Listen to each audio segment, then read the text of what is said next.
Oregon's Liquor and Cannabis Commission, or OLCC, regulates the two industries which combined represent the third largest revenue generator for the state, about $1.5 billion.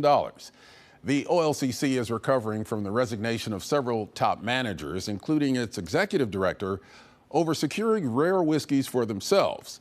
And there's the fallout from one of the state's largest cannabis retailers, paying politicians and leading to the resignation of former Secretary of State Shemia Fagan.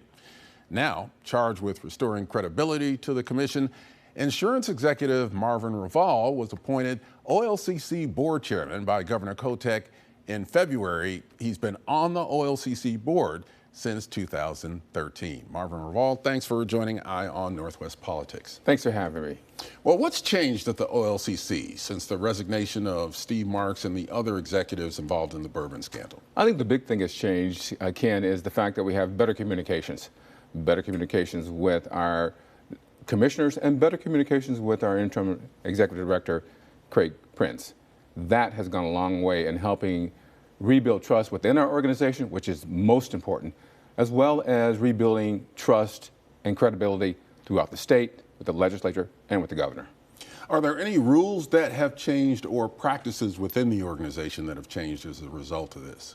Well, one of the things we're looking at is the procedures that led to this type of situation to occur. We continue to review that. The biggest thing I think that we've done as change is to be open to questions from the community and from our employees and our stakeholders. That has changed, and it continues on a daily basis.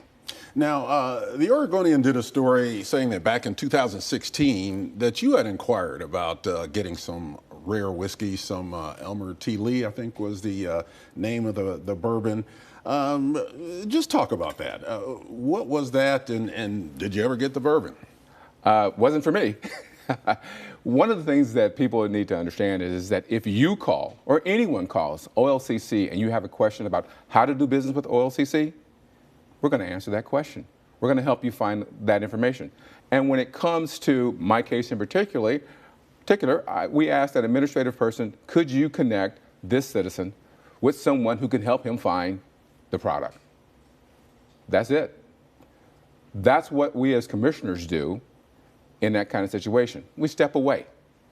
Someone did call my friend and told him where he could find that particular product. 7 years later, I find out that that happened. He went to his local store, as he was supposed to, asked if that liquor could be transferred to his local store, and it was. He went there and paid. In fact, when this came out, I had to actually call him and say, what happened? Never knew. So that's, as they used to say, the real story. Call us. We're going to help you how to do business with the organization. It's what we do. Now, in general, what's the problem with executives who have access to that information securing whiskey for themselves if that's what they want to do? That's never a good idea. That's no better than executives of banks or insurance industries creating benefits for them. As commissioners, we do not solicit, nor will we accept special privileges from anyone, for anyone. You have to have ethics, and those are our ethics. Treat everyone equitably, try to help people understand what the rules and regulations for our stakeholders and for the community. That's the most important thing that we have, and that's what we're getting out to our stakeholders and to our employees and to the legislature, as well as the governor. And so far, we have good support for that. Explain the relationship between the OLCC board, the commission of which you are chair, and the management. What's your oversight role related to the management of the OLCC? The OLCC commissioners have really a lot of control over the entire organization, most of which we choose not to exercise because the executive, Craig Prince, has the daily responsibility to run the organization. He reports to us. We can hire, we can terminate, we can do a lot, but we don't get involved in how he is going to work with his staff and the organization. We're a policy board. Granted, we're all business people and we volunteer a lot of hours, but we're a policy board. We're not a managing board, and that's important to know. Mota Cannabis is the company involved in the scandal that ultimately sank Shamia Fagan's tenure as Secretary of State. Did Mota have undue influence on what happened at OLCC, and how are you handling the Mota situation now? Well, that's not something that's in our purview. The cannabis industry, the marijuana industry, has grown significantly over the last 9 years. What we try to do is working with large companies and small companies to make sure they understand the rules and regulations of the organization. I was quite surprised to find out that they had hired the Secretary of State, as was the rest of the commissioners. When we deal with our stakeholders, we deal with them as regulators. We are a regulatory board. So that means I may like you a lot, I may respect you, but there are rules and regulations that we're going to hold you accountable for. And that includes Mota or anyone else. They're going to be treated in that fashion. They may not be happy about it, but they can't say that we treated them unfairly. There are more than 800 cannabis dispensaries in the state. Supply is outpacing demand right now. Prices are way down. What does this mean overall for Oregon's cannabis industry? Where are we headed? I think it's important for the individuals involved in that industry to understand that this is a business. Unfortunately, too many individuals or companies thought that this was somehow going to be a goose to lay the golden egg.